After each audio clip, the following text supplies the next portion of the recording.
Welcome to this episode of Firm Foundation Podcast. My name is Richard Moore. In this podcast, I talk about everything that's moving me in relation to church and theology, hopefully to help build with you a firm foundation in Jesus Christ. Hey, before we go any further, if you wouldn't mind doing me a huge favor and clicking the like, hitting the subscribe, and smashing the bell, it helps YouTube get this content out to more people. Thanks so much. Hey, folks, big news, like big news. We got merch. Check it out. Firm Foundation Show merch is out there. We have a TeePublic account now. You can check it out over here, the QR code. I'm going to put that up there and put the links in the description. You can just order your own t-shirts, all sorts of colors, not just this color, but you can order mugs, you can order pillowcases, you can order all sorts of different wild stuff, hats even. The logo is here. It'll be all in the store. So this is the official color. I also have a baby blue, like a North Carolina blue. You can order it in all sorts of different colors. So definitely head over there. QR code up here and the link in the description, and order a Firm Foundation anything, and they will send it on to you. A couple bucks of each purchase goes to us, and that helps keep this channel going, helps keep us afloat. Really appreciate anything you would do, and it also gets the word out. So look at that. It's really quality, isn't it? I mean, the t-shirt's really comfy, and I'm just really excited about this new development. So today my special guest is Adam Short, and we've been hitting it off. Adam is let's say the trifecta of the new Apostolic Reformation. He was involved in all three of the big ones. We're going to talk about that today. Adam also is on the William Branham Research Podcast as a guest quite a bit, and does a real great job over there with John Collins. And so Adam, man, thanks for jumping on today with me, man. Appreciate you coming along. Let's get into it, man. Yeah, man. Yeah, absolutely, Richard. I've been looking forward to this. Thanks for having me, and super excited to talk through this with you. And gosh, we could probably spend 48 straight hours and then some. Yeah, I mean, going through just exactly, the recent developments, the historical threads, you name it. And I've so appreciated your work. Your work has been monumental, I think, for a lot of people, including myself. I think I speak for a lot of people, for those of us who were in these movements and who are still trying to pull the layers back and figure out what we were actually part of. And I love your the way you've brought the biblical framework. That's been incredibly helpful for me personally. So great to be here. Well, Adam, man, that's a real blessing. Appreciate that. That like hits me right in the feels, man. Honestly, because you never know, kind of like when I just do this, I just turn my camera on, sometimes, and I just wonder, like, who is this hitting? Where is this hitting? Yeah. Is this hitting what folks like yourself, have gone through? Is this helping? And it just really blesses me, man. Appreciate that so much. Before we get into a culture of honor, though, let's let's not go overboard here. You know what I'm saying? Okay. But no, I appreciate it, man. Honestly, we spent about 2 hours on the phone the other day and just getting to know each other. You reached out over Twitter, so I appreciate that. So folks, man, just like reach out. If this is what happens, man. Just great friendships are developing, and literally, so brothers from another mother, man. I mean, you're in South Carolina there. Through California, through IHOP, through Morningstar, through Bethel, like you were in the trifecta of the new Apostolic Reformation. So maybe start. Oh, by the way, I need to introduce as well that you are a graduate of Columbia International University, the same school I went to. Check it out, man, back there. Yep. And let me see if I can point to mine. It's that one. There you go. Nice. Wait. No, it's this one. It's this one. Okay. Right, all right. So it's kind of hard to point back at the. Yeah. It's all but 03, you graduated in 03, right? And 03. I graduated in 98. So we're a little bit removed, but I would say the same kind of time frame, really. I'm maybe a few years older than you, but so let's maybe start there. Like you're in CIU, you're going to Columbia Bible College, the same Bible college I went to. And then, you jump from there straight to, let's just kind of pick it up there, Okay. Yeah, sure. Yeah. I'll kind of give a high level, and feel free to interrupt anytime, but so grew up in a Christian family in the South. I mean, we all kind of grew up and go to church in the belt buckle of the South that we live in. You know, I'm a North Carolinian. The Bible Belt. We are the buckle, man. We're the buckle, man. I mean, like, and you know, you could take that a step deeper and say you're the little part on the belt buckle that holds it into on the belt. That's right. So, you know, it's kind of baked in, right? Like, yeah, you grow up going to church, and you know, my experience in church was very conservative denominations like Lutheran, Presbyterian, Methodist, all three of those. And so culturally, I would say I was a Christian, but definitely did not know the gospel, did not have a, you know, saving faith in Jesus Christ, didn't know what that meant. And it wasn't really until I hit a rough patch in my high school years that I actually had an encounter with God in my room one night after going to a Lutheran youth camp, no less. Okay. And for those of y'all who were in Lutheranism or Methodism, you might be familiar with the youth camp back then. They called it what was the name of it? It was a weekend thing. Oh, I can't think of it right now. But anyway, it was a 2 or 3 day thing, and they did a skit and where they depicted the gospel, you know, Jesus dying and it's like a passion play. Yeah, kind of like that. Mm-hmm. Excuse me. And it absolutely just rocked me. You know, it was like the wool came off my eyes for the first time. So that night after we got back from the camp, I had an encounter with God post camp, if you will, by myself, you know, 16 years old. And I had no grid for the supernatural whatsoever. Grew up in denominations. Could you describe the encounter? I mean, what you said, encounter. What are we talking about? Can you describe it? Is it possible to describe, or is it just? Yeah. So it was, the best way I could describe it is I felt in so many different ways the presence of God in a very real way, specifically Jesus coming in my room. And I was a very depressed teenager at that time. And I literally felt the presence of God wash over me and deliver me from depression instantly. Okay. And it was like my eyes were open to the gospel. Like I understood the gospel for the first time. And I was immediately changed from the inside out. I no longer was depressed. I understood the gospel. I knew that Jesus was real. I knew that he had come to save people, and that I literally experienced that. Now, did they present the gospel? Would you say they presented the gospel at this Lutheran camp? I mean, that's kind of surprising, actually, if they had, right? It was, yeah. I mean, it was in like a skit, like a drama. You know, if you would call that a presentation of the gospel, I think from that standpoint, yes. But I don't recall there being somebody actually preaching the gospel during the skit. It was more of a depiction of it.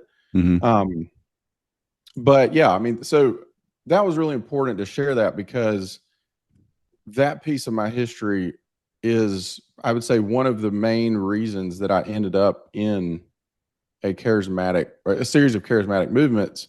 Because, you know, I remember even going to the Lutheran pastor who was great, actually. And I shared with him all this stuff that I experienced. And he was, to his credit, like he was very, very open and very helpful in walking me through some of that. But it was not like something I could relate to at the Lutheran church, right? Like you talk about your encounter with God at the Lutheran church. It wasn't really in the vernacular or the experience.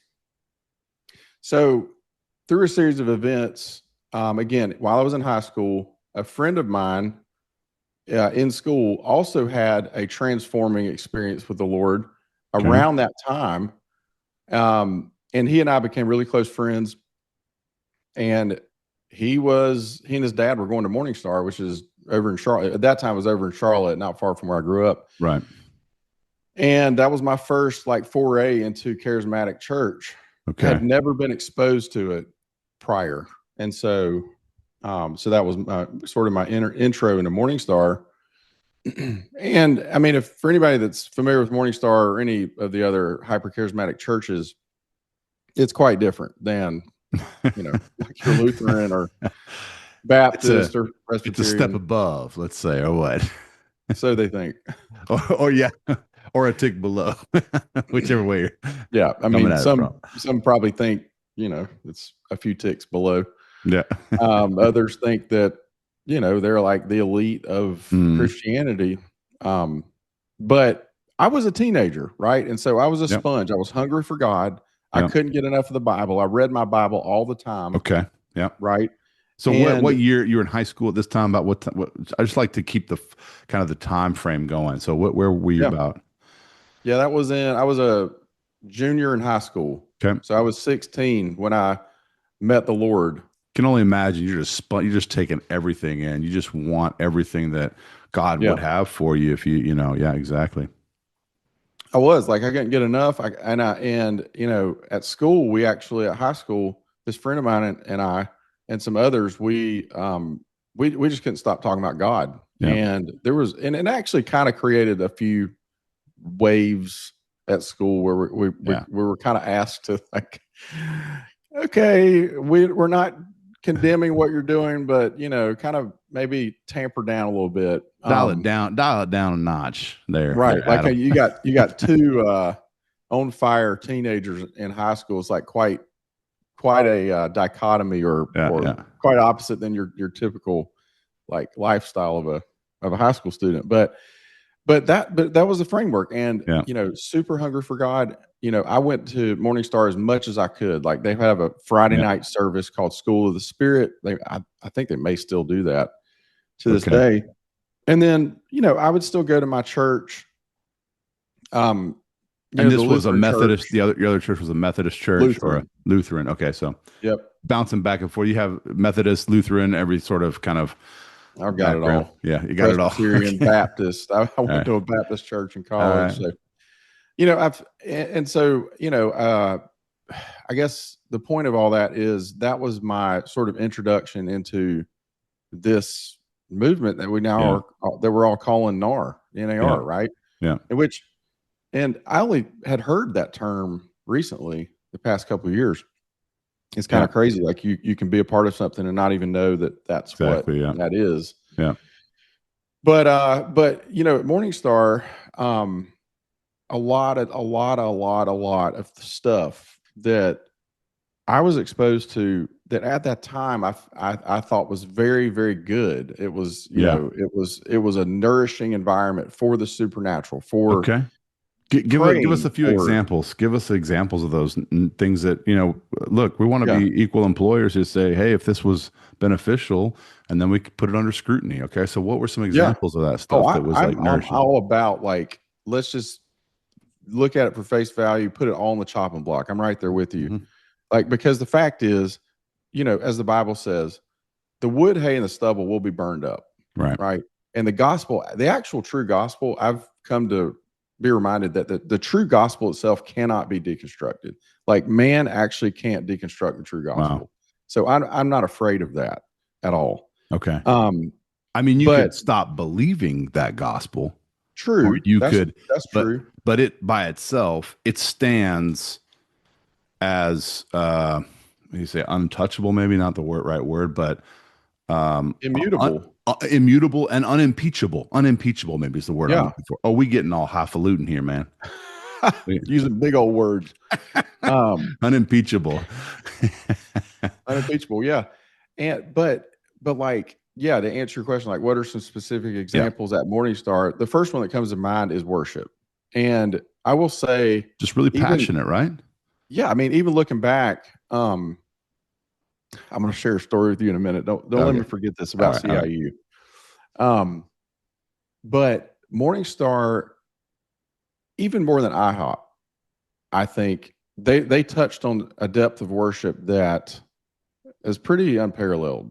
Okay. And it just got ingrained in me at an early age, and it became a part of me even now. Like, I can turn on a worship song. I don't care where it's from, what, source or whatever. Like, I can quote unquote enter into worship pretty easily now. Even after going through all of nearly being shipwrecked in my faith. Like I Now that's still have interesting. that. That's really interesting because a lot of people that, not saying that you're weird or anything, but a lot of people, that's the hardest thing for, like, a lot of people who have come out of this movement, right? The Yeah. NAR, they've left Bethel or the Trifecta, any one of those ones that you have been involved with, and Mhm. they find it difficult to Yeah. worship or enter in or whatever the case may be. They have to like turn it off for like years, even, I've heard. Yeah. Even me myself, look, I've never been involved in an NAR church. I was involved in one that was taken over,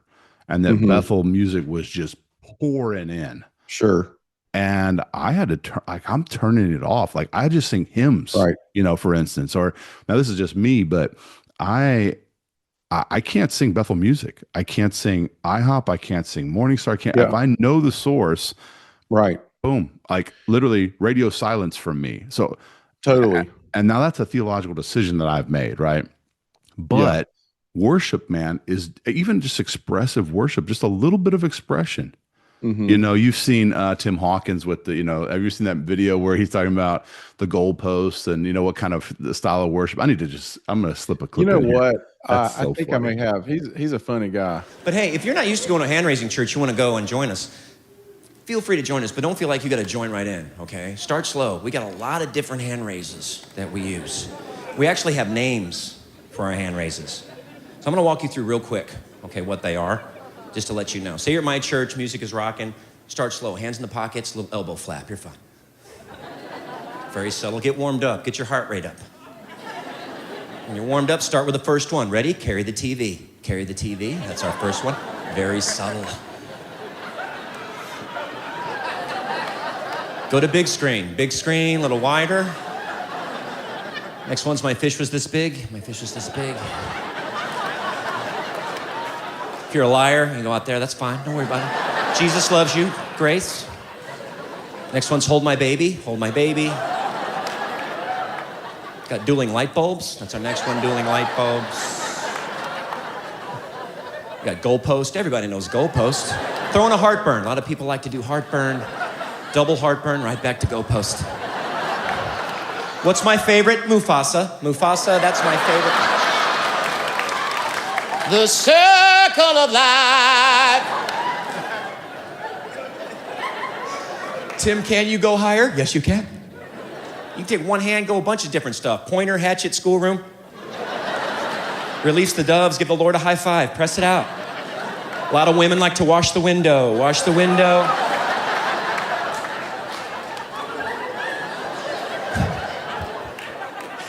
And when you're comfortable there, go for the big three. Village people, Rocky, touchdown. There you go, there's your big three. You're set. Yeah, just, he just kind of talks about the expression, the hands, what do you do with the hands? Oh, yeah. Yes, I have seen that. Yeah, And, we used to watch him here and there. So, for me, like, what do you do with expression even in worship when that Right. can be even just a tool of manipulation? Totally. Totally. That's interesting. So you can just you can just turn a song on right now and you're good to go, right? Yes and no. I probably should have explained that better when I said regardless of the source. Okay. But I also find it very difficult. Like I point blank cannot listen to IHOP anymore. I can see that though. I understand that a lot. Yeah. There are a couple things I can listen to from IHOP from certain people who have come like, well, I don't want to say too much to give away the people, but okay. Yeah. Anyway, and please, feel free. Do not, we want to protect people's identities and your story. Yeah. You feel free to share only what is on you and because this movement is punitive. They come after you. Yeah. And I've experienced that in my own life. I've been threatened. I've been threatened with suit. I've been threatened with other stuff. Right. My family's been threatened. So I know, please feel free to just say, no, I'm not going to talk about that. And I want you, to keep you and your family safe. So, thank you. Yeah. Yeah, no, I appreciate that. Yeah, I know there are a lot of high stakes here, but I guess the point of that is there are large tranches of quote unquote worship music, Christian music that I I can't, in good faith, and in my conscience, will let me listen to it. Like, so let me just say that as a qualifier or disclaimer. But like zooming out beyond that, right? Like, I still find that root. I don't know if root's the right word, but foundation of worship was pretty firmly planted by Morningstar. I'll give them credit for that. Okay. Now, all right. What comes with that is a lot of other stuff too. A lot of hangups, a lot of triggers. Like, I get triggered. I'll get triggered by certain preaching, charismatic preaching totally triggers me. Yeah. People like preachers yelling. I can't do it. Like, I'll just turn it off. So just to give our audience, I know maybe our audience is familiar with Morningstar, I'm guessing, but Rick Joyner is the apostle there. We've just had Chris Reed be removed for sexual improprieties of some type, of some nature, even though they wanted to reinstate him and reinstall them and all this other stuff. But that's Morningstar. That's in Charlotte and Rock Hill area, right? It's right across the border now into South Carolina. Fort Mill. Thank you. Fort Mill, just right there on the state line. Right. It's, and interesting. There's a lot that could be said about their property. That's they were able to acquire the old PTL Jim Baker property that I actually grew up going to the water park over there. Praise the Lord. Yep. If PTL, just so everybody knows what PTL stands for. Yeah. And, it was wild because when I went to Morningstar, like when I was really involved in Morningstar, they were over in Charlotte off of Presley Road. It was just a nondescript kind of warehouse building. Okay. But then in 2003, right around when I was finishing college, 2004-ish, was when they acquired the, and there's a whole story to this. Like, it's fascinating if you go to look at the history of the real estate acquisition. Now, I'm not privy to this story. I'd be curious. So lay it out for us. There's so much. If you can, there's so much. Yeah. I mean, so just for, your viewers and listeners, for their, the context and the background, Jim Baker had this goal to, like, he built this huge hotel, and the goal was like for people to come live on this property. It was supposed to be like a Christian Disneyland kind of. Yeah. And one of the big things he got in trouble for was trying to sell. He ended up selling timeshares he sold more timeshares than there were spaces. That's right. Exactly. And so people came to redeem their timeshares, and it's like, oh, we don't have enough rooms in the inn, as it were. And here you have like the type of luxury that these properties have. I mean, they literally had gold fixtures. Like, that was that level of lavish. Wow. But the center of the property was this building, this hotel, that they never finished. It has this unique, like, there's these archways in the big next to it theater type thing. Yeah. But the actual hotel you can't go into. It's fenced off because it's unsafe. Like, bricks fall off of it, and but there's been a series of lawsuits on whether or not, because a lot of people built houses near the property now, and they have to look at that hotel, and they don't want to look at a falling down building. It's a big eyesore, right? Yeah, it's an eyesore. I mean, you can see it a few miles away. But anyway, Rick Joyner came in, and their vision was to restore that property to the purpose that Jim had kind of, Rick's very much about restoration. If you follow Rick. Can I slip in a smart aleck remark? Is that okay? Yeah, for sure. Is he restoring the former glory? I don't know. I couldn't. Sorry. Say yes or no on that. I probably lean towards no. Okay. All right.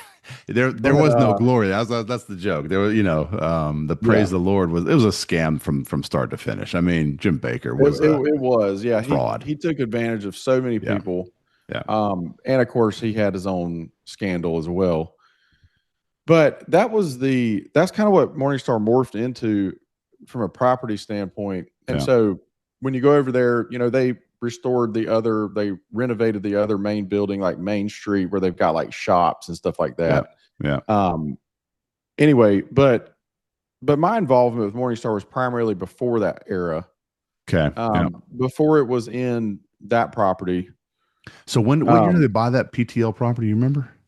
It was around 03. Okay. So 04. you were graduating from college then. Yeah. Mm-hmm. Yeah. I mean, I would still go to Yeah. Morningstar during college and even after. All right. But yeah, so I guess what do I want to say about Morningstar? It was, and I know that Bob Jones is top of mind. That was kind of where I was first introduced to Bob Jones. So about what year was that when you were introduced to Bob Jones, or when you can remember first seeing him or hearing about him? It would have been the New Year's Eve conference, 1999. That's recorded, isn't it? Hotel. That's one of the that's one of the ones where did he talk about the Billion Soul Harvest then? Or I don't remember. He may have, but wow, back then and Morningstar still does. I believe they still do their New Year's conference, New Year's Eve, the last few days of December. At that time, it was at the Adams Mark Hotel in Uptown Charlotte. Yeah, and we went, and I mean, it was electric. It was an electric place. I believe it. And even I think that was the year they even had Jim Baker speak, because Jim Baker had just been let out of prison. Get out. Bro. And he gave a whole sermon about. I guess Rick restored him to ministry, didn't he? Did he restore? Well, apparently so, because they were promoting his book, and he wrote a book called Why I Was Wrong in prison, and but Jim Baker's still out there, kind of doing. He's doing his thing. He's asked for $1 million lately to save his TV show or whatever. It's crazy, man. It's rinse and repeat. So yeah, and so I guess you saw lately that Rick tried to restore Todd Bentley as well. I mean, he didn't try. Mm-hmm. I mean, he's on the stage prophesying and carrying on like normal, man. It's just crazy, bro. Even for those of us who have been around the advocacy spaces over the past couple of years, like with the IHOP stuff and all the fallouts at other, like Gateway and the different places, Michael Brown, etc. Like, even that was a shock, right? Because Todd Bentley being restored on stage, that was a shock for you. Okay, that was a shock. Like, even though Rick has a track record of doing this, I mean, he's done it so many times. We kind of call him Restoration Rick. That's right. Yeah. And but there's an action figure. Isn't there an action figure for that? Restoration. There probably Rick? Is. I love. Was it the Nameless Prophet on it? It's just so great on Twitter. Tuma, she's great, man. She's awesome at creating all of these action figures. You have to give AI like cues. You can't just like say, "Hey, create me a Restoration Rick." It's great. I mean, like, but the nice thing is there's so much stuff in the public domain about these guys that AI can just ingest all that and pull it in. Pretty dang accurate character. Yeah. Wow. So, but I feel like I kind of went all over the place there. I'm sorry. I'm. It's like really two rednecks walk into a bar. This is what this interview is right here. By the way, I have to remember. I'm sorry, I forgot to say your podcast. And we'll remind people at the end. Your own personal podcast is Grit in the Wild. So, and you told me before we started recording that's like the grits. So, for those of y'all not from the South, grits is a breakfast food. I believe made of corn. It's very unique Southern cuisine. So, so Grit in the Wild is y'all's podcast. So definitely check it out. But we'll put that in the link and definitely talk about it at the end. But I really feel like this is like two rednecks getting together. I mean, redneck is a kind of bad connotation outside of people who admit that they're rednecks. I take that as a compliment. It's a compliment, bro. I love them redneck jokes. You might be a redneck if. So, anyways, but so you're at Morningstar then, right? Here, we're at timetable about 03. You're at Morningstar. Yep. You actually having a great experience. College in 03. Yeah. You're having a great experience. It seems like you're actually. There's nothing. You're not noticing anything. You're just like this, just flipping right along, right? No, had no idea. Yep. And this is the wild thing. Okay, let me talk about this for a minute. Yeah. We always talk about hindsight's 2020. Well, and I've talked to John Collins about this a lot on his podcast. How those of us who are millennials that grew up or came to the Lord as teenagers, right, as young people, And then we're all of a sudden thrust into a movement or a series of movements that we have no clue about the history, right? Yeah. So you don't know where it's from. It just feels like it's Jesus, right? Yes. And so like to know now that at that time when I was a teenager and I first got exposed to Bob Jones on that stage at the New Year's conference, 99, he was up there. Pretty sure that was the first time I saw him prophesying on the stage. And not had no clue that this man had a history of CSA, right? And to find out later, like how much later? So from 99 till when did you find out about the CSA? After I left Bethel. Wow. So that's I mean that's your Bethel was your last stop in the NAR trifectas, right? More or less, yeah. More or less, yeah. So we left Bethel in 2011, but then it wasn't really. I think I didn't know the full extent of it until the Mike Bickle stuff hit, and everybody started pulling back up the history, The Bob Jones history. of what happened with Bob Jones. And I'm like, by that time, the cake was baked because I had already. This is how in my head Bob Jones is. When I watch we're going to call this section. We're going to call this section "Bamboozled by Bob." Bamboozled. It's true. Bob was in your head. Okay, he's in my head, dude. Crazy. And he's so in my head. I still struggle to know what to do with Bob Jones. Wow. I do not know what to do with Bob Jones. Okay. Did he have a legitimate prophetic gift? These are real questions I'm wrestling with. Yeah. And then I listened to you talk about him, and objectively have your live reactions to the wild stuff. Like, and some of the stuff in that audio from was it 83 to 87 time frame back over at KCF. It's still unclear when that came from, but I think latest probably 87. Yeah. Yeah, that's got to be the latest because of the history of KCF and when all that stuff would have happened, and when that fell in the prophetic history.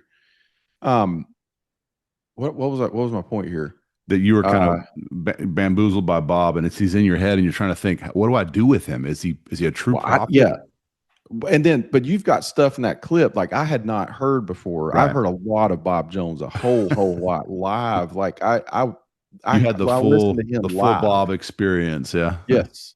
So I'm used to the cadence. I'm used to the intonations. I'm used to the prophetic sort of one story after another, one vision after another. It just kind of moves on. If you're trying to wrestle with the last thing, like, wait, what did he see? He was in heaven and he saw people wrapped up in money. And that's the thing. He's moving right on. He's not waiting for you back there with the money thing. You're trying to figure. I mean, was that your experience? You're trying to figure out these prophecies, and you're really trying to. No, actually, my experience was not trying to figure it out. Okay. Now I'm trying to figure it out because so you don't even see when you're in that thing. You don't even like think about. Is this prophecy? Wait, he just saw a dead dude. You do not think about it. I did not think about it, and I'm gonna tell you why. Tell you why. This is a glaring, dangerous problem in charismania, hypercharismatic, NAR, whatever you want to call it. Okay, it is, and I will give a shout out to the Remnant Radio, and the Minor Prophets. Okay, John Mark Baker and Jeff Simons. They have talked about testing, and I know you have too, which I really appreciate. Testing, we're instructed to test the spirits because not every spirit comes from God. Here's the part I'm getting real hung up on, though. Okay. Do we have a record of Bob Jones claiming that Jesus Christ came into the flesh? I don't know. I'm just asking the question. Maybe there is some record of that. I don't know. No, so I mean, so exactly. You helped me through this. The test in 1 John. Yeah. Yeah. That's what I'm getting at. Yeah. So, and my wife and I talk about this a lot. Okay. Good question. Because according to that passage, if he claims that, what do you do with that? Because it says the spirit is from God. Well, now However, let me break that down a little bit. It's not okay. just that you would admit as a teacher that Jesus Christ was a man. I think John is there getting to the fact of the Gnostics. The Gnostics had denied that Christ was a human, Good point. right? So the Gnostics were saying it's all spirit, everything's spiritual, everything's spirit, right? Yeah. And he's saying, hey, this one aspect these Gnostics are denying, and you have to accept the whole counsel of God in Christ, and Christ is eternally God and eternally, and now eternally man for the rest of his existence. He is Okay. existing forever. He took on flesh. And Right. if you deny that, or even don't fully hold to the counsels of antiquity of who Christ is, then you have denied that Christ came in the flesh in some sense. Or John is not just saying you have to just hold to Christ being a man. Otherwise, Bill Johnson and other folks like him who actually hold to this kenotic theology, Right. they're good to go because Jesus was only a man in right relationship with God so that you can repeat those works.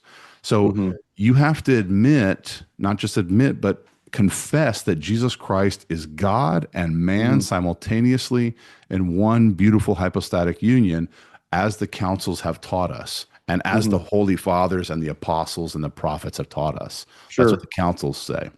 Yeah. So, That's good. definitely, I've never heard Bob Jones. I mean, he talks about Jesus an awful lot, but I've never heard him preach the gospel. Like, I've never heard Yeah. him even say a Christian I have. testimony. Yeah. I don't think I have either. Yeah. And I remember you talking about that in one of your episodes, and I'm like thinking that is a great point. Actually, I've it's never probably one I of the never heard most it. important I mean, points. he could have certainly preached the gospel or something approaching a gospel, but I never heard him say, when I was 9, I saw Gabriel. Yeah. I saw Gabriel. Gabriel came down a cotton field, and we were walking. I should not do that because people have said, Richard, you do it too good, and I should probably It's stay pretty like a little good. more. It's pretty good. But he met Gabriel and was on the white horse and everything. He never, from that point on, I never heard him say, I was made aware of my sin and my need for Christ, and I repented from my sin and turned to faith in Jesus Christ for the forgiveness of my sins. That simple sentence is the gospel. You Right. have to at least have that. That's the minimum. Yeah. And so I've never heard him say that. I have not heard Mike Bickle or any of these other guys say this. I mean, I've listened to thousands of hours of Bill Johnson at this point, and I've heard Yeah. him come close. Right. But yeah. So, anyways, yeah, It's that's a good it's point. a very important point. We need to think about that deeply. Yeah. Like really deeply. So you're trying to figure out Bob Jones, like, what do I do with this? That some of the things were hidden, like some of the prophetic words seem to be accurate. I don't know. I mean, there are people who were there in the 80s, late 70s, who don't drink the Kool-Aid anymore, so to speak. They're over at Right. IHOP. Well, it wasn't IHOP then; it was KCF, right? But then eventually became IHOP later. Not became, but IHOP came from there. Is what I'm trying to say. Right. People who were there who critically think about it, and they're like, well, this, that, and the other did happen, by the way, even though there are plenty of other things that didn't happen. Like the famous one is when there's this prophecy about you're going to wear a coat. When was it? I can't remember. Right. He's supposed to be wearing a coat when it's not cold, and it's the sign of a coming, he went to go meet Mike Bickle and he's wearing a coat, and and somebody pulled up the actual weather data from that day, and it didn't line up. So that clearly was not an accurate prophecy. Like, what do you do with it? Like, is it all a fraud? Did he operate in divination?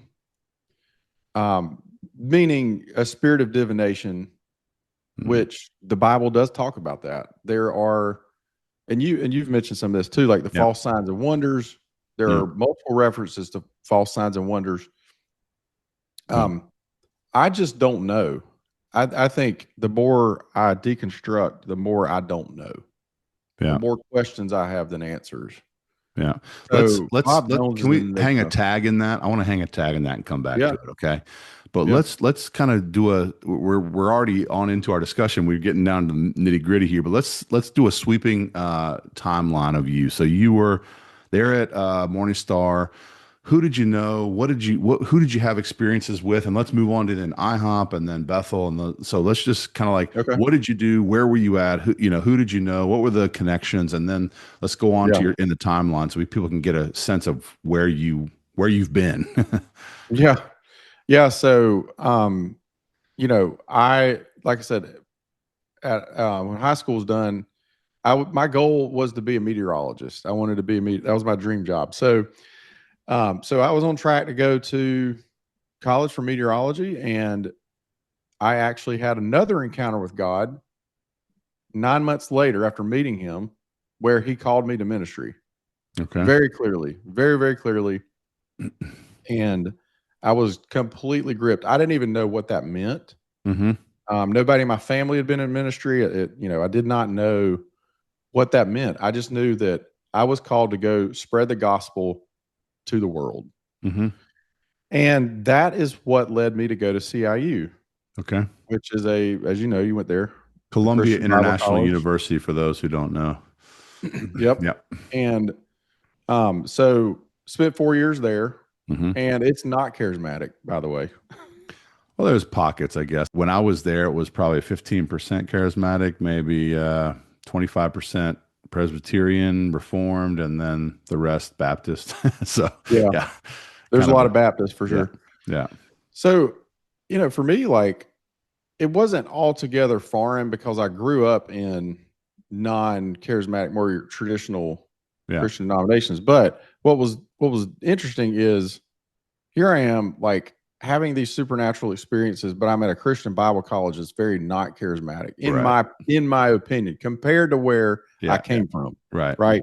And so it was interesting because I'll never forget talking to a classmate of mine who's now he's a professor at a seminary and has been for years. He got a doctorate and super smart guy. And he's like, I've never met a charismatic that actually studies like you do. And I have a minor in Koine Greek. You do? Most of it. Yeah. Okay. So you need to check, make sure whenever I do a show, man, you gotta be like, Richard, you gotta text me like, you didn't get that right, bro. No. I've forgotten pretty much everything I learned. Unfortunately, Dr. Belcher would be, he would ream me over that. But actually, I had Belcher too. But what a great man of God, man. So we can reminisce over that too. But Greek professor at CIU. I mean, he carried around a Greek New Testament. Went to. I sat behind him in chapel years in the balcony, and he would open up his Greek Bible, set it right on his lap. Dude, that's so true. He did do that. Yeah, man. You're right. And we did it too. We were like, we're gonna be like Dr. Belcher. No one could read it. You couldn't read it, could you? Yeah, maybe a little bit. Not like him. I definitely can't read it now. So right. All right. Sorry. Side jokes. All these cool connections with you, bro. Just really glad for all that. But yeah. For sure. Yeah. So so I, moving, I'll just kind of skip ahead here. So, finished up college, and, of course the existential question is, what are you going to do after college? And, I knew that I was compelled to do something in ministry. That was what I'd, prepared for. Yeah. And so there were a couple options. I was looking at going straight to the mission field as a missionary or going to seminary. Those are the two options I was looking at. And interestingly, I did neither of those immediately. I did not go to seminary, and I did not go to the mission field yet. Instead, because and through my good friend that I mentioned earlier from high school, he had moved to Kansas City a few years prior and became involved with what was sort of the precursor to IHOP, Grace Training Center. And it was kind of a school that was geared towards ministry preparation and biblical teaching, things like that, but definitely from a charismatic bent. Sam Storms was a teacher there. There were other, names that many people would probably recognize. Yeah. So he invited me to come out and just, see what he's up to. And this was like around 2004. And I went out there, and I have to mention this too. Like, I had been developing a real heart for the French speaking world during college. Mm-hmm. And I actually did my internship in France. Mm-hmm.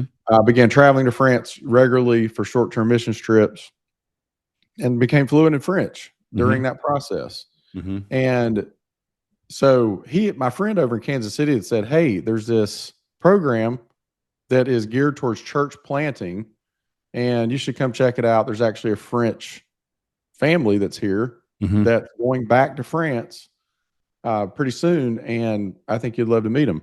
So I did. I went out there, and I was just totally blown away by the community. What was going what on they had there? Going. So it wasn't IHOP yet, right? It was in the throes of becoming that. Yeah. Well, IHOP at that time had been in existence for 5 years, because this was in 2004. Okay. But IHOP, it was kind of IHOP adjacent. Like, there were numerous organizations that had connections to IHOP or Metro Christian Fellowship, which was the church that used to be Kansas City Fellowship, and then Kansas City Vineyard. They were all flowing in the same Bob Jones stream, right? In a sense, yes. I mean, there was definitely some overlap, but also some distinctions. Okay. So, I went out there, I visited, and ended up moving to Kansas City to do this church planting school in 2004. And that was kind of how I got, introduced to the Kansas City scene, if you will. Through IHOP. I wasn't formally at IHOP, but I went there a good bit. The prayer room, I knew a lot of people there. Was very influenced by the teaching, the worship, belief system. That was a 2-year period in my life where I was at IHOP, or not at IHOP, in Kansas City, and sort of overlap with IHOP. Yeah. You were in the prayer room probably off and on, yeah? Yeah. I went to the prayer room. I didn't really go to their programs like conference, like One Thing Conference or anything like that. Yeah. But very much, crossover, yeah. Very, very familiar with the IHOP thing. And that was a season of my life where, I was really in a deep, prayer life with the Lord, and IHOP actually helped me in that way. Yeah. Okay. Ironically, it's wild. That's part of the hard part about deconstructing this is, you see fruit in your life, but then you also see so much destruction from this stuff. So you weren't even really in IHOP, or was that just a precursor to being involved with IHOP later?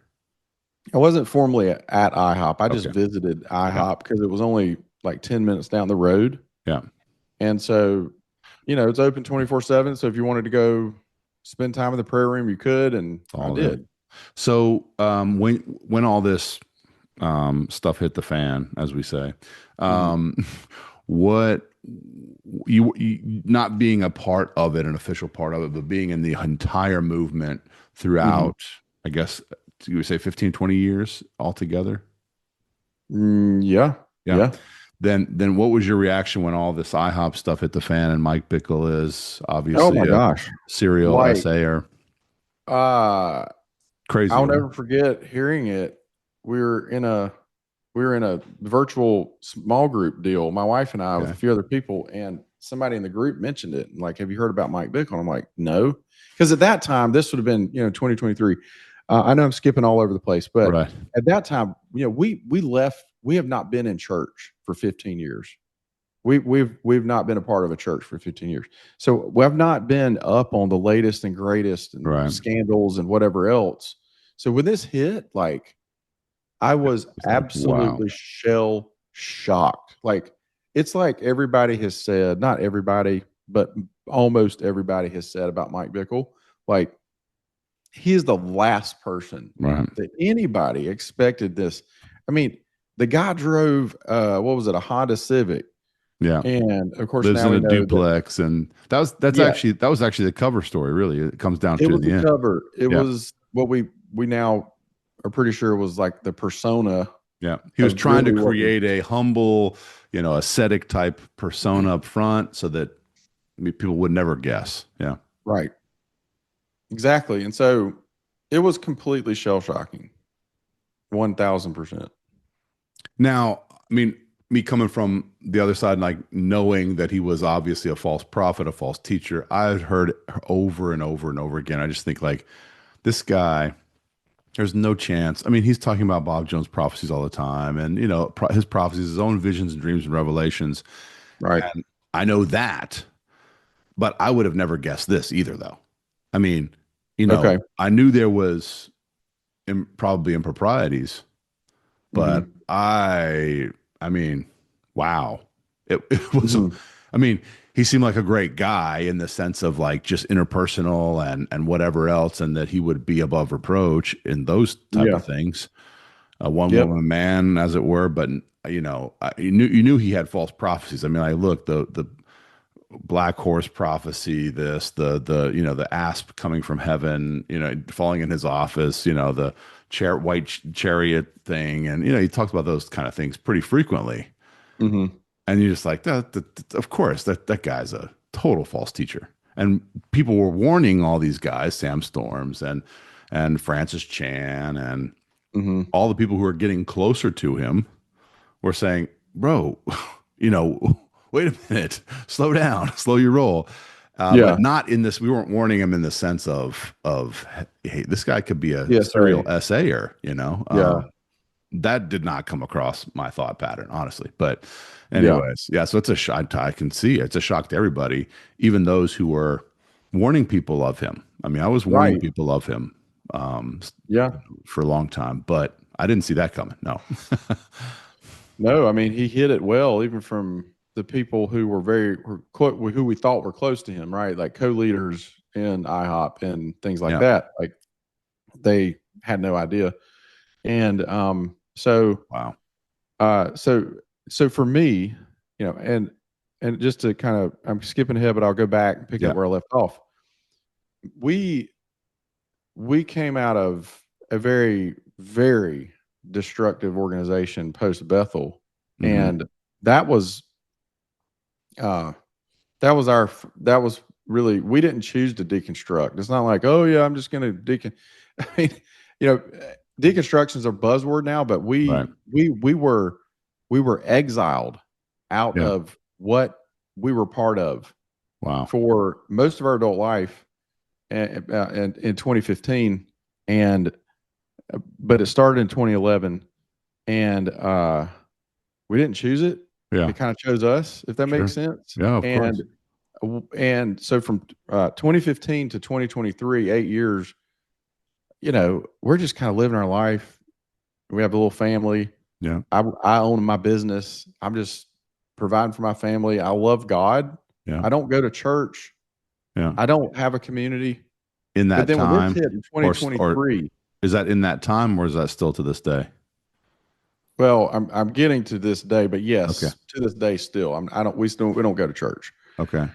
Um, and but so when the stuff hit with Bickle in 23, that brought stuff to the forefront that I never knew.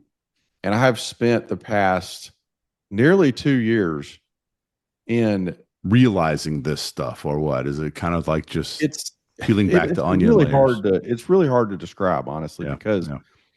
I already was deconstructing for many years prior, but when this happened, I'm one of these people that I'm a very curious person, and I want to know why. Yeah. And the Mike Bickle blow up brought up so many questions, and then you find out that people you knew that you haven't talked to for 20 years since you were in Kansas City were like very close to these victims of Mike. And Amazing. you're like, well, if that happened, what else? Wow. Right. And so it has been layer after layer of not only exposure, but like exposure of my own heart, Hmm. of laying this stuff before God. Mm-hmm. and before people and saying, hey, I don't really care what question you ask. I'm going to hear your question. And that is one of the reasons your content has been So wait. So powerful. back up. So you're saying to yourself, I don't care what the question is. I'm going to hear it. Yeah. Wow. I'm willing. Yeah. Now there's one thing that I can't be talked out of, and that is what I experience. Like God, Yeah. and like you can't talk. Nobody talked me into it, so nobody can talk me out of it. It just seemed to just happen to you. It happened to you. You didn't force it. You didn't work it up. Nobody prayed for me for this or any of that. No, it was no man. No man did this. Okay. And I'm very comfortable. I actually feel more comfortable around atheists than I do Christians, to be honest with you. Because you know what? Atheists ask questions that Christians won't. Yep. Mm-hmm.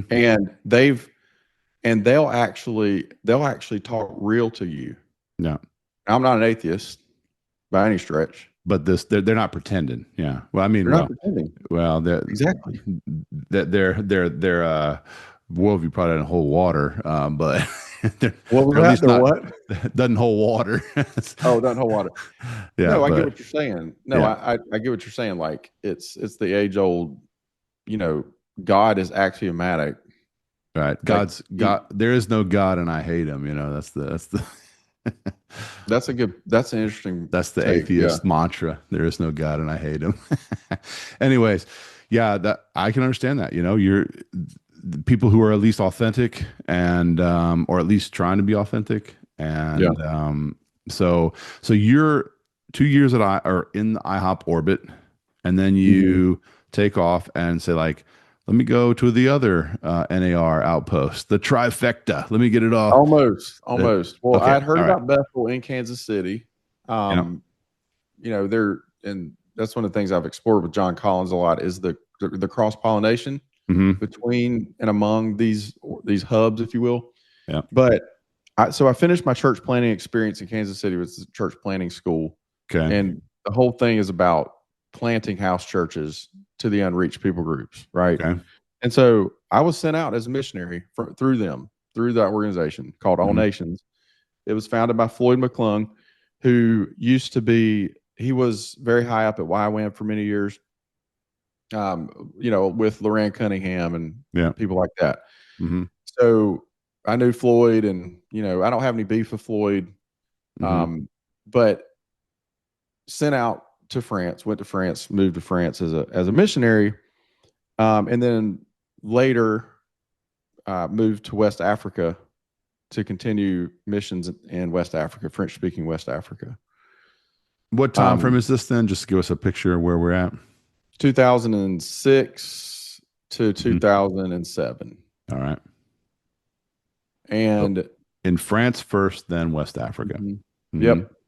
And I'll skip the story about the pastor I worked with in Africa, which is where I experienced severe spiritual abuse. Yeah. I talked about that on whose podcast was I on the other day? Oh yeah, on John Collins coming out soon. I talk about that more. I haven't talked about it much publicly yet, but I kind of went into it with him. But anyway, long story short, it was a complete bust. Like Your church planting in France. It was the France was fine, but once I got to Africa and worked under this abusive pastor, it destroyed me. So that was like the first negative, like bad experience I had with charismatic leadership. Are you free to say what kind of abuse we're talking about? We're talking about spiritual abuse, or do you want to hold off on that? Understand if you don't. For me it was spiritual abuse, verbal abuse, control, manipulation. Some would say, hyper control, all that stuff. Some would say there's a little bit of even CSA in there. But I haven't talked about that publicly. Okay. Then if you're, please feel free to nod if you don't. Yeah. Oh man, I'm so sorry for you. Really, just I can't apologize for him. He needs to repent. but Yeah, he does. I can apologize for pastors. Really very sorry that you've gone through that, brother. And just pray God gives you peace in any way, in some way, and that Thank you. you can heal, bro. I really do pray that for you. Yeah, thank you. Yeah, it's been a long road, and it was very destructive, and it completely destroyed the internal structure of my spiritual life. That's what people don't realize about spiritual abuse is it's unseen actually, but it can become seen because your spiritual life emanates through your physical body as well, right? Like I'll give you an example: the joy of the Lord. Not that we're all going to be ha ha ha laughing around. Right. I'm just saying, like, there's going to be visible evidence, I think, in a person's life. So when you go through spiritual abuse, it shows, man. And did you have then physical challenges? Anything surface? I mean, just burnout, fatigue, anything like that? Oh yes, all the above. All the above. Yeah, I was a complete wreck. I didn't know which end was up. I actually was afraid for my life. Wow. So I came back to the United States. Excuse me. In 2007. Wow. Trying to, I wanted to get all the help I could because I was a complete wreck. So from West Africa straight back to the USA. Right. Went back to North Carolina. Yeah. Excuse me. And then, through another friend that I had met in Kansas City, ended up moving to Redding, California to go to Bethel. And my goal going to Bethel was, I'd heard about Bethel, the supernatural stuff for sure, but and I'd been to Bethel a couple times for conferences. Yeah. A few years prior, or a year prior, actually. So were you still reeling in this thing? Were you just reeling from the abuse and recovering, or what was your state when you say you would go to Bethel? I don't know how to describe it. Yeah. I did not. I was a complete wreck. I didn't know where God was. I used to have a very vibrant prayer life, where it was a joy. I loved it. I loved, spending time with the Lord. But after that experience, I didn't know. I didn't know where He was. It was like God wasn't there anymore. So looking back with the Africa thing, this abusive pastor, would you say that was overlap with YWAM and stuff? But was that NAR? Was that guy NAR? Was that was that some of the reasons for his abusive patterns, you think? I'm so glad you mentioned that. I forgot to say this. I told John Collins this at one point. This pastor, this is a wild, and I didn't know all the history of this until later of where this originated, but he was mentored by, that's what he said. He said he was mentored by T.L. Osborne. And if you know who T.L. Osborne is. New Oral Latter Rain, right? Well, that's a straight line back to William Branham. William Branham.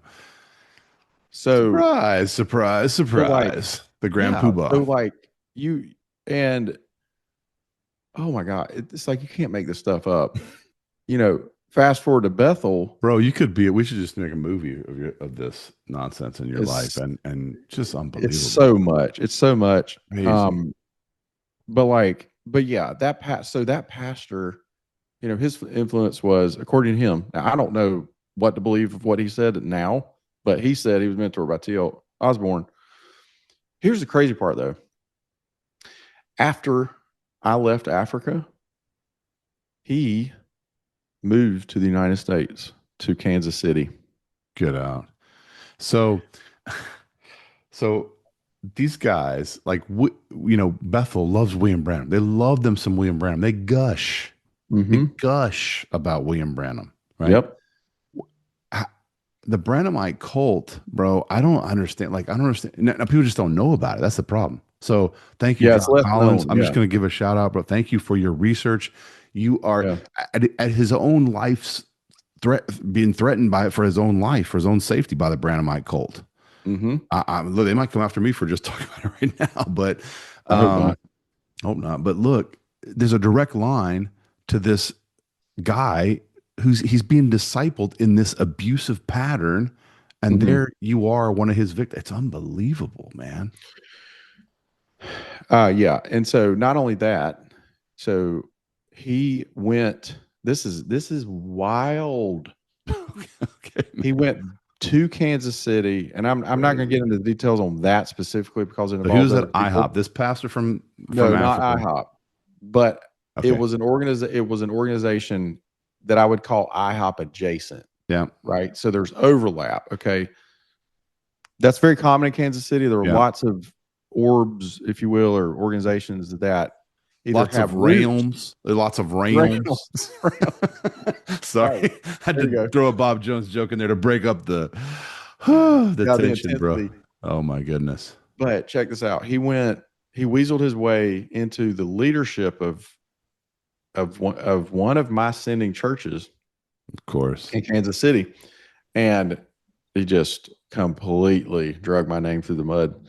And they all wanted me to come back to Kansas City and hash it out, and I'm like, categorically no. Oh, with this dude, they wanted to come. They wanted me to come. You have to understand, that is charismatic confrontation 101 is Matthew 18, except it's not Matthew 18 at all. It's like reverse Matthew 18. The person who was abused and actually was sinned against gets put on blast. It's just my righteous indignation.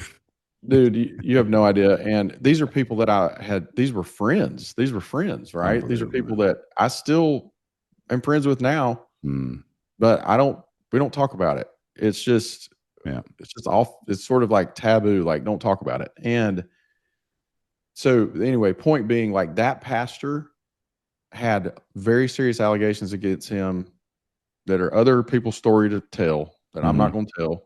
Yeah. That was way worse than what I went through. But he's still out there preaching. Get out. He is still preaching. He's preaching in a church, last I looked, in somewhere near Kansas City. Wow. And nobody bothered to stop him.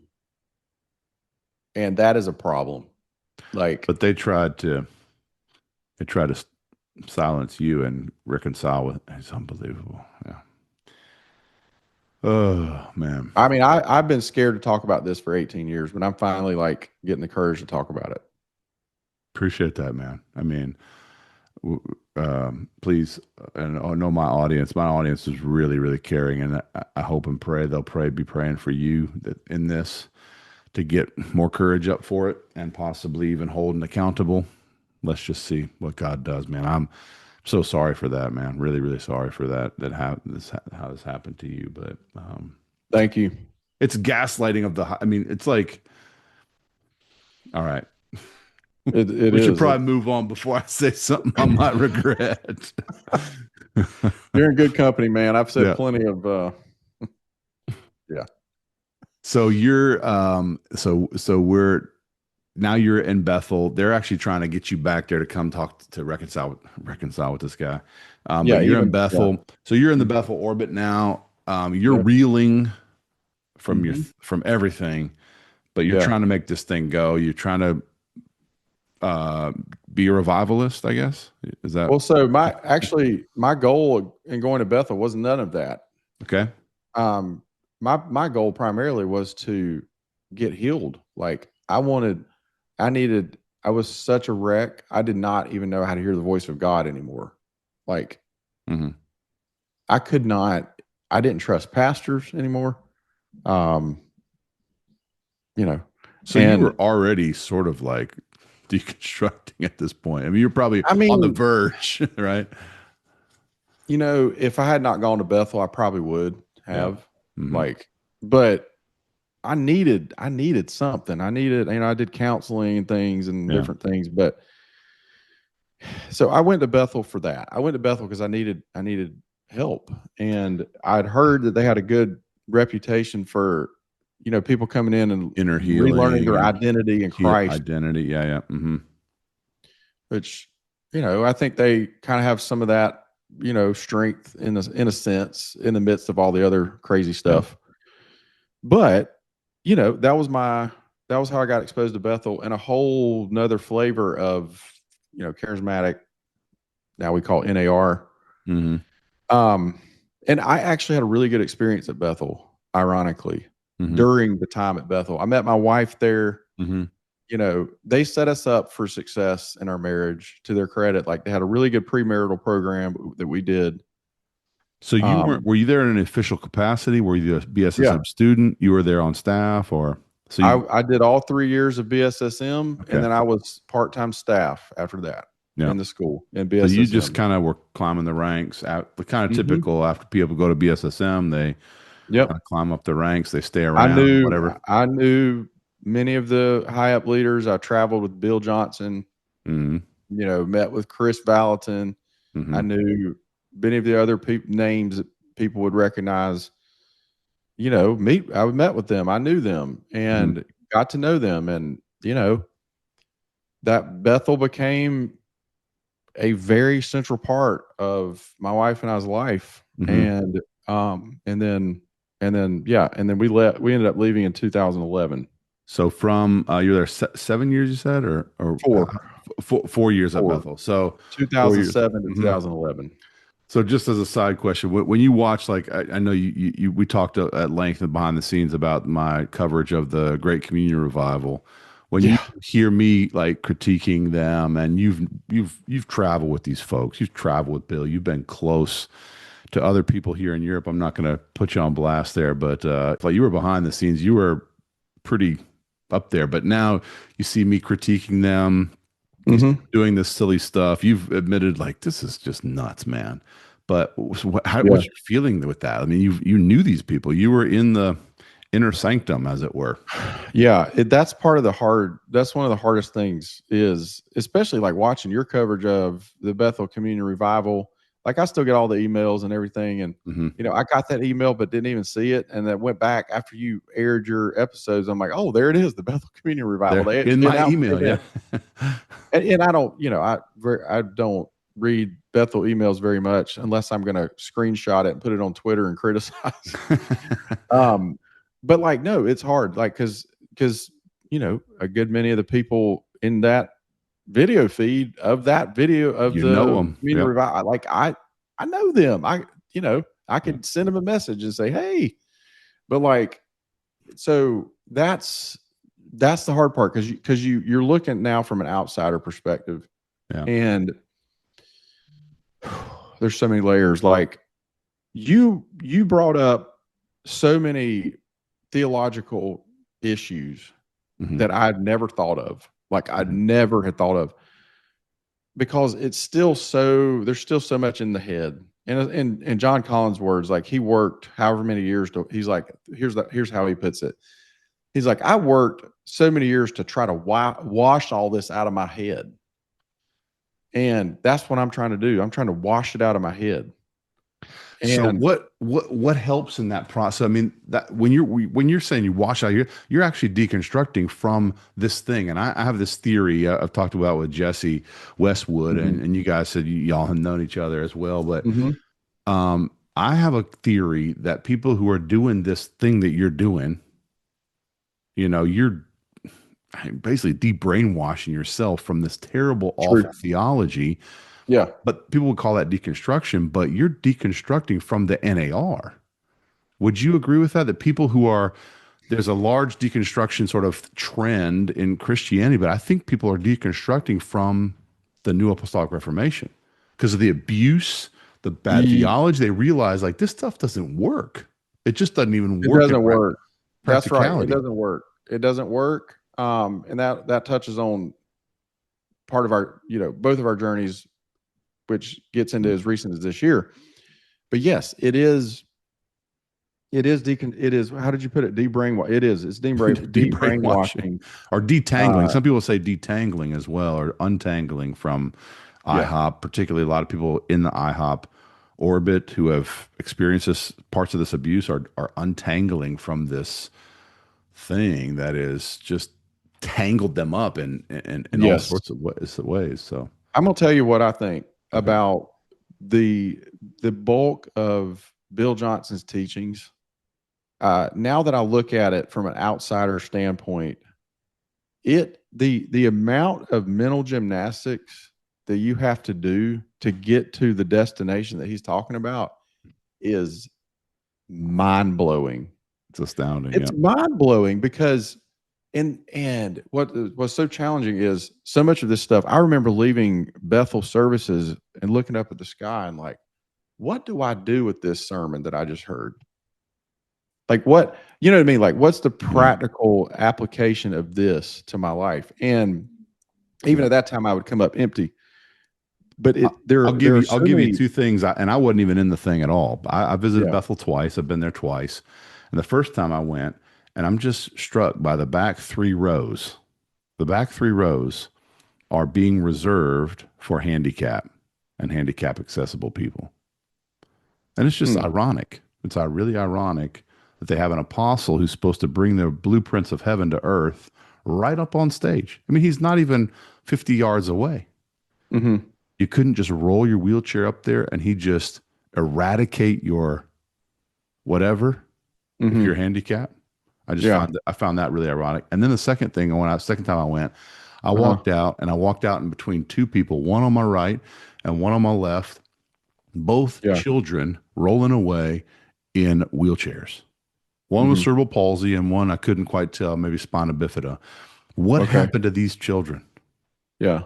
That this apostle who's bringing the blueprints of heaven to earth, there's no cancer in heaven. Right. There's a cancer-free zone. Yeah. And why cannot he heal these children from cerebral palsy? Or his own wife? I know what his answer would be. Okay. Hit me. The answer is it's because there's always more.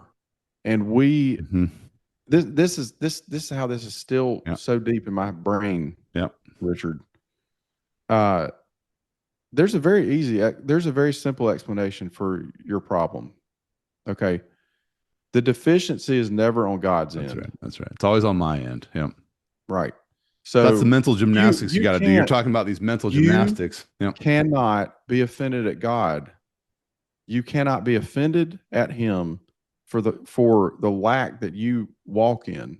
Mm-hmm. Okay. It's said nicer than that. Right. But that is really the deficiency is, he says the deficiency is on your end, not on God's end. Don't be offended with God about that. Yeah. It's our problem. We owe the world an encounter with God. Right. And so that's even like that, okay, let's do a little work here. Let's get into it. Even that, does that reflect any of the New Testament, just the Acts healings, the healings in Acts? Mm-hmm. Peter comes out of the temple. He's praying, silver and gold have I none, but what I do have, I give to you. In the name of Jesus Christ of Nazareth, stand up. Get up and walk. Yeah. I don't see there any lacks or any, mental gymnastics you got to go through, that God did the thing he said to do.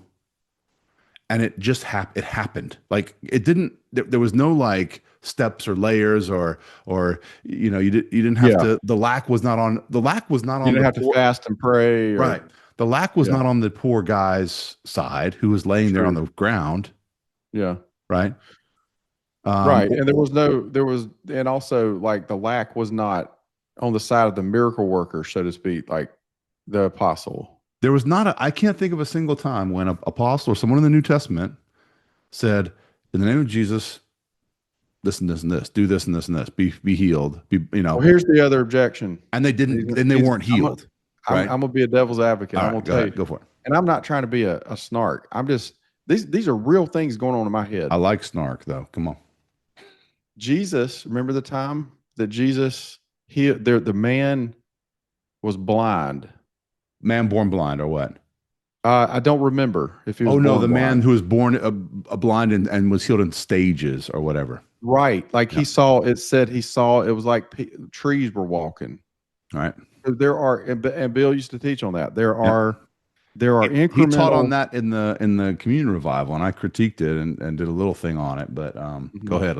I'll work it out. No, I mean that's the rebuttal to that. That's what his rebuttal would be. Probably is. Well, you Problem can't is, just say it's binarily healed or not, that is the because there are only degrees of glory right. Yeah. that can be, manifest, or in his words, released on the earth, right? Or Yeah. and worked through us. Right, but that's then if you just take it in large clumps, that's them like actually a work salvation. You are actually doing something to receive that salvation, that healing, right? That Yeah. sozo or whatever. Right? Yeah, I agree with you. But Yeah. the healing of I think it's Mark 8. I have to look back, where the man is healed in stages. Mhm. There's no deficient. Could Jesus have healed him immediately? Good point. Absolutely. So why did he not, is the question. Why did he not?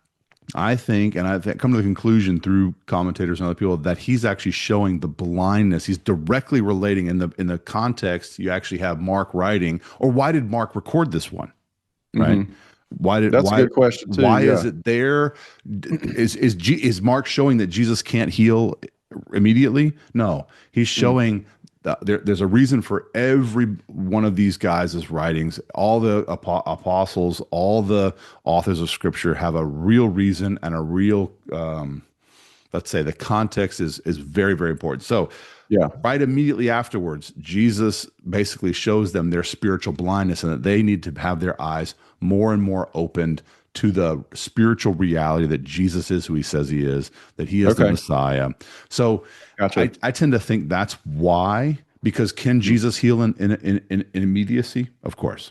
Yeah, and he did. And this is the only time actually in all of the scriptural record where there's some kind of gradual healing. And interestingly enough, this is funny. So the man was not born blind. He must not have been born blind because he said, I see things like trees. So he must have known what trees look like. He knew what tree. He must have known what trees looked like. Yeah. So apparently his vision problem was he had vision degenerative before or- somehow. Exactly. Yeah. Yeah. So there's a lot of interesting, but you can't say that, or you can't relate that healing, Jesus healing him in this one stage. Now go do this, and which a lot of interpreters believe that he's showing the blindness of the apostles or the disciples. Okay. You can't say that and take it one for one and say, well, we have to also heal in stages, or we have to, way. Oh, look, my back feels a little bit better. And okay, well, try it now. Is it 80% better? Is it, which is basically what happens, Right. And then that was baked in, dude. That was baked in the cake. Like, and then they justify their only partial healing or feeling better, which is a placebo effect. I mean, can people be healed in Jesus' name by false teachers? Yes, they can. And Jesus actually admits that on the last day in Matthew 7. We talked about this last time on our phone call. Yep. That in Matthew 7, that Jesus will say, people will come to him and say, Lord, Lord, did we not? Yeah. Do want miracles in your name? Cast out demons in your name and do mighty works in your name.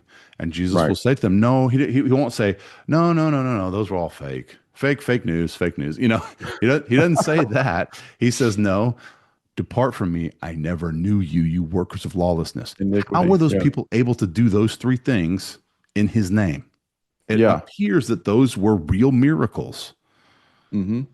Better yet, and I think we talked about this too. Like it's because of the supremacy of Jesus's name, right? That's above every authority, every name, every whatever else.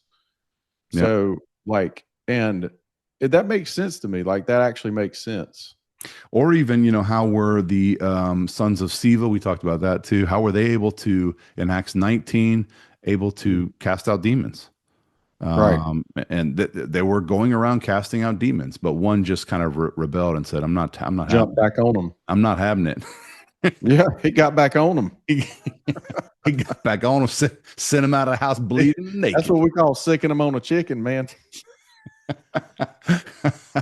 Yeah, bro. It sounds like something that happened in the South. Oh, it's not like he got ravaged by a gamecock. Yeah, that was the orange tiger that did that. That's right. The Clemson tiger. So we look at other places in the entire text of Scripture that magicians, Pharaoh in Egypt, You know, Yeah, true. How did the magicians were able to also turn their staffs into snakes? Yeah. So through dark arts. And I'll tell you this, like, and I believe we talked about this too, the counterfeit. Like, and Bethel talked about that a lot, like counterfeit versus real. Yeah. And their argument, and I think I talked to John Collins about this too. Okay, this is something I'm trying to figure out and deconstruct. Right. Bethel had a teaching that, let me see if I can articulate this. The counterfeit, the fact that there's a counterfeit means that there has to be a genuine. Right. Okay. Yeah. The fact that there were false prophets means that there were true prophets. Yeah. Right. Like the whole thing. To your point, like the Pharaoh, or not the Pharaoh, the magicians back in Egypt who did all kind of wild stuff with their staffs and whatever. So turned the Nile River to blood, apparently, actually, too. In the text. True. Yeah. It's crazy. Yeah. That's ironically the Sacramento River turning red. I mean, hey, just making that point. Lou Engle, he must have a true vision of God, man. I mean, I don't want to say prophet, but is that a prophet? I think that's. And actually, someone just posted a nice. There's a real scientific answer why it turns red at that point. You know. Anyway, so. Okay, I hadn't seen that. That's interesting. True, like a real true, whatever. Like there's mercury or something in the river, and actually, if you actually fish out of that part of the river in the Sacramento River, you'd be poisoned. Don't eat the fish. Then they say don't eat the fish from that area. So funny. His whole dream, his whole vision is that you're supposed to, that's where the fish where the river turns red. That's where we're supposed to fish. That's where we're catching all the fish. You probably shouldn't eat those fish. Don't eat it. No. Throw them back. Throw them back, man. You don't want mercury poison. Then you might turn out like Bob Jones. You'll end up worse off than you were. Yeah. If you eat that mercury. Yeah. Anyways. But no, like, yeah, the genuine versus the fake or the false and counterfeit, the counterfeit. And so what I told John was, you know what? I don't think that's actually a logical line of thinking, is it? Because you're coming to the table with a presupposition that I can't quite articulate what's in my head here. I think maybe you can get my drift, but like, if you come to the table on the presupposition that because there's a counterfeit that there's a real, like, isn't that a logical fallacy? It has to be. It has to be one of, exactly. It has to be one of those logical fallacies. I can't think of it right now, but you're right. Yeah. Well, same thing with let's take prophecy. So Chris Valentin says that because there were false prophets, there must be true prophets. It's just the text. You can't make that jump from the text, right? So one of the New Testament authors will say, there will be false. Let's say Second Peter, right? Chapter 2, I think it is. There will be false prophets arising among you. So he says, because there will be false prophets, there must be true prophets. It just doesn't. You can't make that jump. Where actually Peter means then that there are true prophets. You just can't make the jump. It's a logical jump that the text does not make for itself. So you're actually eisegeting the text. Coming back to our exegesis. Eisegesis is putting your meaning onto the text that the author did not intend. Exegesis is pulling the meaning from within the text out. Yeah. And looking at the author's intent and even who he was writing to, what was the intent of his writing. Peter did not write for Chris Valentin, in the end he did, but he didn't write to that audience. The audience is not California 2025. His audience is those folks. You see, so we have to, exegesis is seeing and that's hermeneutics as well. We have to look at the intent of the author and all that stuff. But there's a logical jump that can't be made there. Yeah. Yeah, no, that makes sense. So I wanted to ask you, so you're at Bethel at this point in time, right? You've left now. What is your path, or 4 years there? What is your path from there? What happened? How did you recover? What year did you leave then, Bethel? 2011. 11. So, okay. So you're 14 years ago. 14 years hence. And I mean, when did the crack in the dam start to take place? NAR wise, not just Bethel, Yeah. you know. Yeah, and I mean, and I'd never even heard the term NAR until a couple of years ago. But the dam started to crack post Bethel because we left Bethel and we went to another state to, well, I took a job, but also to partner with some folks to start a quasi Bethel affiliated school of ministry. Okay. Wow. So you kept And at going. that Uh-huh. time, yeah, so we were like full speed ahead to, export this from Reading to where we were Wow. going. And, we had gotten in a relationship with some people in that state. And, we ended up moving there. But at that time, Bethel, and they probably still are, they would allow groups to purchase their entire BSSM content. And it was like, at that time, it was Wow. DVDs. It was like, at that time, it was Curriculum. like Yeah. $1,000 or something. Like you could buy the whole BSSM. And they recorded much of that during my time at BSSM. So you'll see old clips of Chris and different things with the plexiglass podium. Oh You, yeah. you Yeah. might recognize that. Well, Yeah. those are all from the BSSM curriculum that was recorded when I was a student there. Okay. So all that we took to this other state to start a school. Wow. And I worked in a company, a Is that Christian school company. still in existence? Dare I ask? No, No. Okay. no. How long did it flare out, or did it last a while? It lasted like, what was it, like 4 years maybe? Okay. But we actually ended up not being a part of that. It ended up not working out for Okay. good reason with the people that we were supposed to partner with. My wife and I pulled the plug because we saw red flags. Wow. Not necessarily with Bethel at the time, but with the people that we were Okay. going to partner with. And then on top of that, the company that I worked for ended up being a cult. Oh. It was a full-blown cult. Wow. Like, I mean, full-blown. Wasn't Amway, was it? It wasn't Amway, but it was very Very. MLM-ish. Wow. Um, Was it what's the essential oils? No, it wasn't essential oils, was it? It was not them. You're talking about Yeah, what's that? Young Living. Yeah, oh man. Yeah, Okay. no, it wasn't. Sorry, It wasn't. I'm not gonna guess anymore.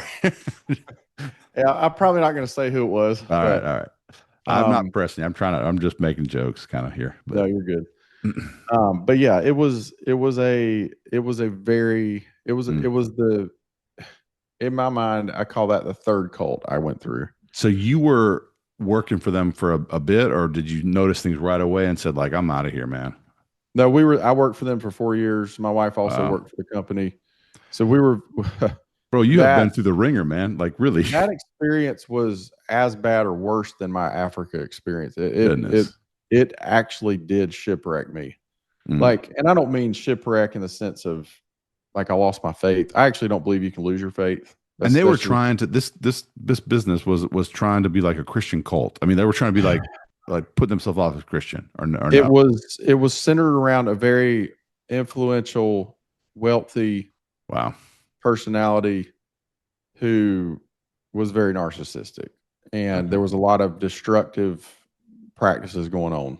So more cult of personality than Christian cult or Christian. It was Christian. It was quote unquote Christian. Christian. It was a Christian company, and actually had ties to Bethel. I mean, not formally, but Goodness. as it happens, like these organizations tend to overlap and are connected, and it's, as I've learned, it's not accidental. Wow. Anyway, so that was a very, very, I still struggle to put words to what that was. So like after that, we ended up leaving in 2015 and moving back here, and we've just kind of been trying to live our life. Like, we're not in church or anything. We miss community, but my wife is more like open to going back to church than me. I'm like, I don't want to be within a mile of a church. Wow. Could you define, I mean, you have remained a Christian. You have a faith. Definitely. But it's just impossible to overcome and try to just even get yourself to try to visit a church. Yeah, I mean, I could go. We did go a few times, here and there to a church nearby. Just I just can't.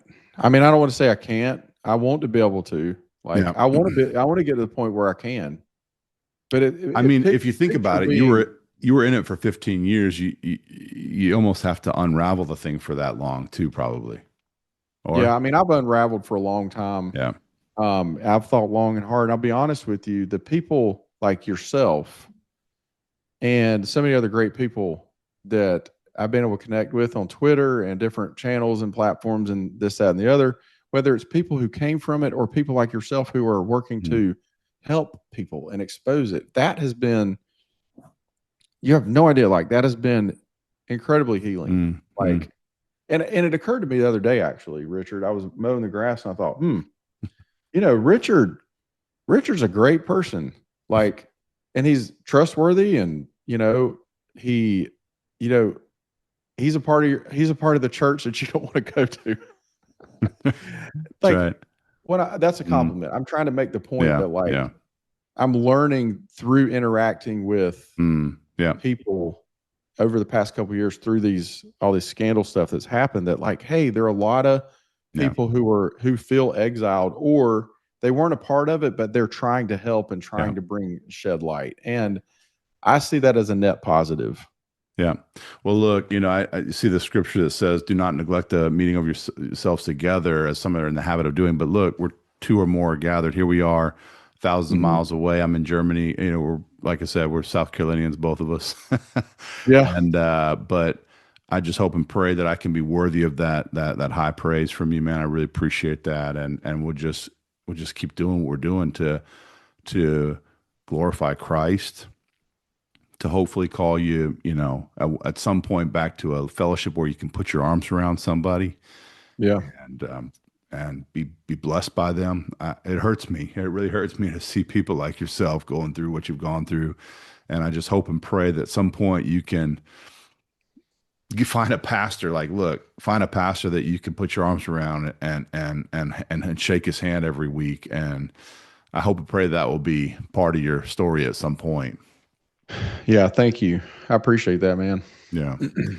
So let me ask you this then. We're getting into long territory here. We have become long-winded. That's okay. But so a lot to talk about. We may have to. We're just gonna have to get back on at some point. Anyway, so look, this is just the start of a great friendship. I'd love to come on y'all's show too, Grit in the Wild. If y'all have topics, bro, that'd be awesome. But and do y'all have grits on your show? That's the question, though. Do we have grits? We should.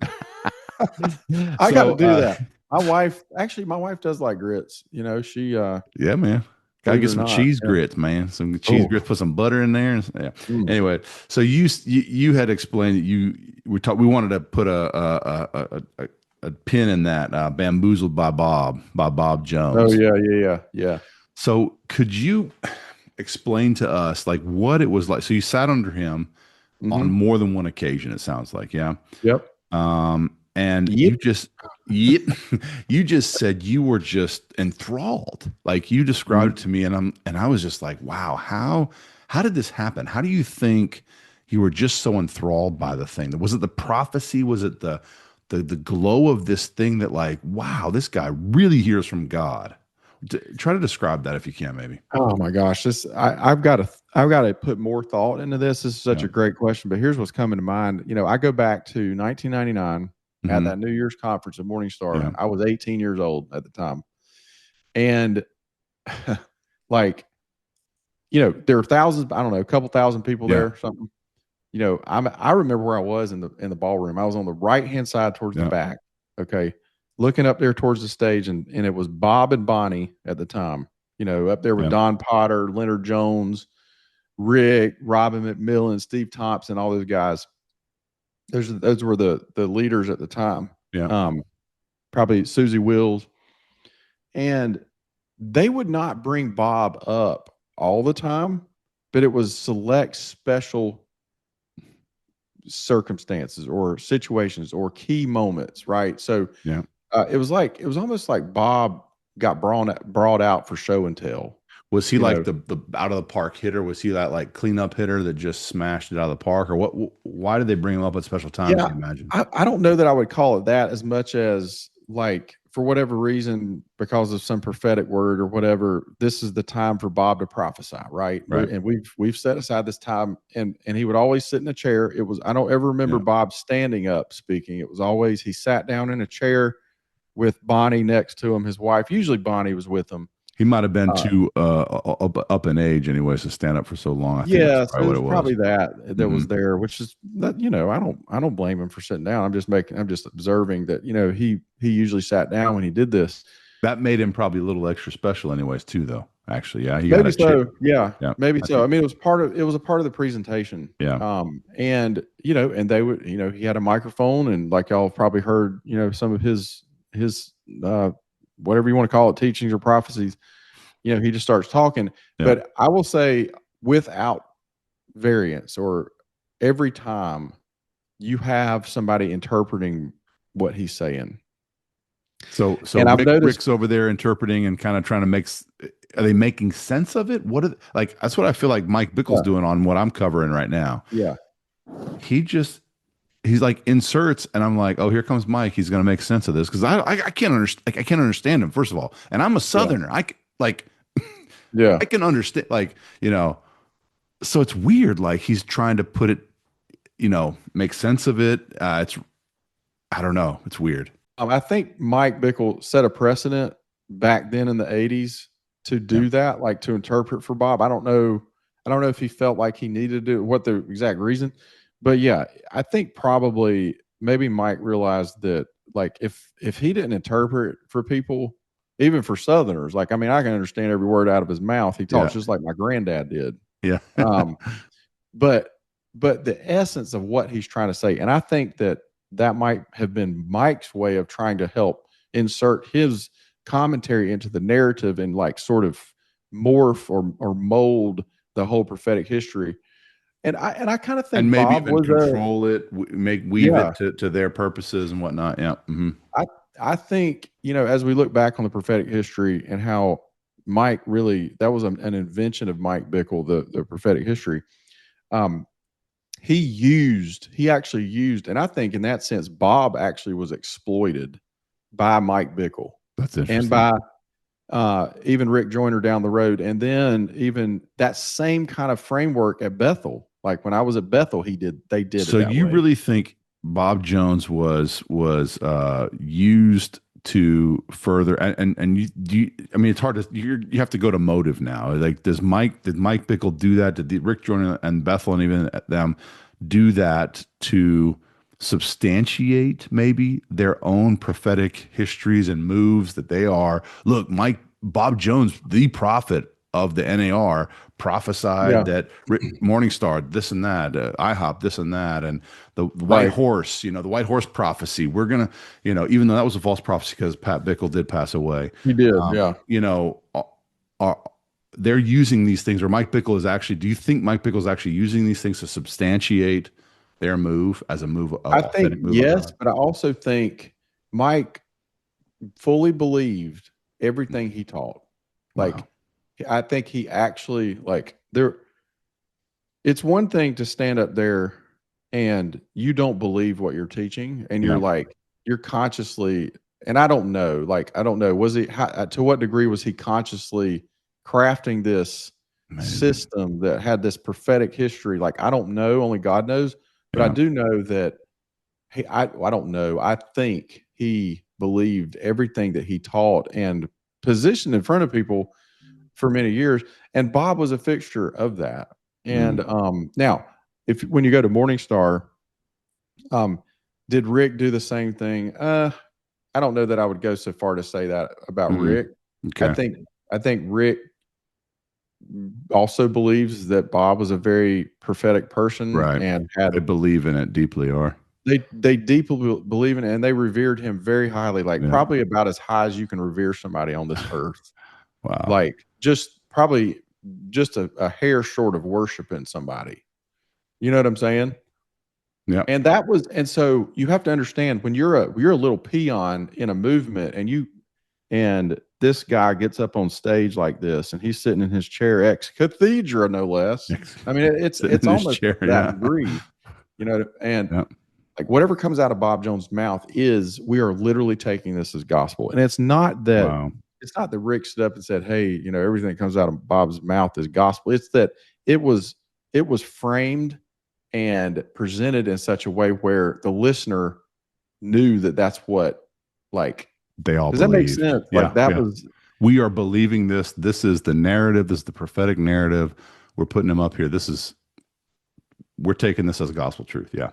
Wow. And as a follower, like, you're hearing these grandiose stories, quote unquote prophetic stories, and you're like, oh my gosh, I'm a part of this billion soul harvest.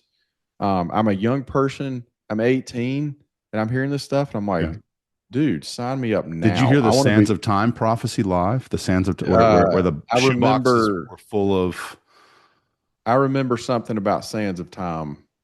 It rings a bell. I don't remember a lot. It kind of goes, as far as I understand, it goes like this. There was shoeboxes in the Sands of Time. The shoeboxes come out, and in the shoeboxes there are papers of being inducted into the army of the Lord, into the Joel's army, of course. That kind of stuff rings a bell. I mean, I feel like I remember hearing him say variations of that. I don't remember necessarily about the shoe boxes, but that whole thing about getting inducted, crazy type of stuff. Yeah. Oh yeah. And did you feel a militantism, like when you, like, did you even sense like, wait, this is kind of militant, bro? Like Joel's army, end times revival army, the billion soul, did that kind of set any red flags off or not militant in a like military sense, but I'll tell you where it did show up that way was in the worship. Like there was a lot, especially at Morningstar, there was a lot of like very intense warfare. Like one of their albums was Worship and Warfare. Dude, I wore that junk out, dude. Like I mean, there wasn't a song I didn't have. And it's even like drum wise, like syncopation and all that stuff. Wasn't it kind of very, very like militant? I mean, just it was like we're marching to this beat. Very what would you even call that? Yeah, it was intense though. It was fun. Don't get me wrong, it was fun. As a teenager, like you're rocking out, dude, and like this is church. This is what they call church. Heck yeah, bro, I'm coming. But like, you find out like many years later what the underpinnings are, and it's Let's do this. I know, on my show, I like to frame things with scripture. We didn't start out with scripture, but I think, 2 Timothy 3:13, we asked about motives of these guys. We don't know the motives, and people ask me all the time, Richard, do you know if are they being deceived themselves? Are they, the cognitive dissonance we talked about? They have to do mental gymnastics to get to places. And I think Paul answers this question sort of in 2 Timothy 3:13. Are they, what's happening to them? I think he says, while evil people and imposters, so he's talking about, the context is false teaching in chapter 3, or false teachers, while evil people and imposters will go from bad to worse, deceiving and being deceived. So they are deceiving. Now, do they know they're doing it? But they are, the way they're doing it is they are actively themselves being deceived. Maybe by the devil himself, because there's doctrines of demons. Maybe by just the worldly, fleshly, sensuous things. I've actually done this research on false teachers throughout the New Testament, and one common theme is sensuality. I think we talked about that on the phone. Yes. Sensuality is there. So they are giving into their sensuous pleasures. We know this with Mike Bickle and with Robert Morris now, and with people at Bethel. There's it comes to me lots of things of sexual abuse. People have been sexually abused there. Yourself, you've probably, I can't say, but you probably know of the others at IHOP and people who've been sexually abused. There's a sensuality that comes with the thing, even the music, IHOP music, you won't relent until you, are they going to give you a copyright strike? That song, bro, I like feel icky when I listen to it now, that I know that there's this sensuality behind the thing. And they have a sensuous Song of Solomon interpretation. Yeah, definitely. And so Yeah. So whatever's happening, whatever their motives, they are being deceived, actively being deceived. They're deceiving and being deceived. And so I think we can leave it there today. But man, I want to get you back on. This is like we're just scratching the surface, like you said, 48 hours. Yeah. There's so much. There's so much. Let's say a word of conclusion. If you can think of something that you would tell someone maybe who is listening, I'm starting to get more of an audience, or people who are in the movement still and are maybe questioning, maybe saying something is just not right. Maybe there's a red flag. Maybe they're totally convinced. I'd ask Jesse the same question. Try to hit people who are totally convinced all the way to people who are maybe like, really, what's something's going on here? I don't know if you could, try to hit some of those ideas or people if you have a word to say to those people. Yeah, I think one thing I've learned the hard way a couple times, more than a couple times, was over the years when I felt the most ever so slightest check, or different people call those different things, whether it's a check or in your gut you're like, ugh, something's just, I don't know what it is, but don't make sense. Yeah, something's not right. You know what I mean? Yeah. And like if you feel that, if you sense that in any way, shape, or form, like my encouragement would be giving yourself permission to just stop for a second and listen to that and be curious. What is this? Like, even if you're not comfortable with full on questioning or asking a question or whatever, like just, hey, wait a minute, right? Why did I feel that? Why did I sense that? Or maybe you had a thought that, I want to think critically about what I just heard. And instead of just, pushing that away or saying, hey, no, I'm not going to do that because that's a lack of faith. Like, what if you did ask that question? Yeah. What, like, I guess what would be the harm if you did that? Right. And then the other thing I would say, thread, a little bit more, something like that, right, you like give that some space, or give space for it. And the other thing is, what I found was helpful is earlier on in our deconstruction journey, my wife and I, we just turned it off. We just turned off the music. We turned off the sermons. We turned it off. We turned off the messaging, really.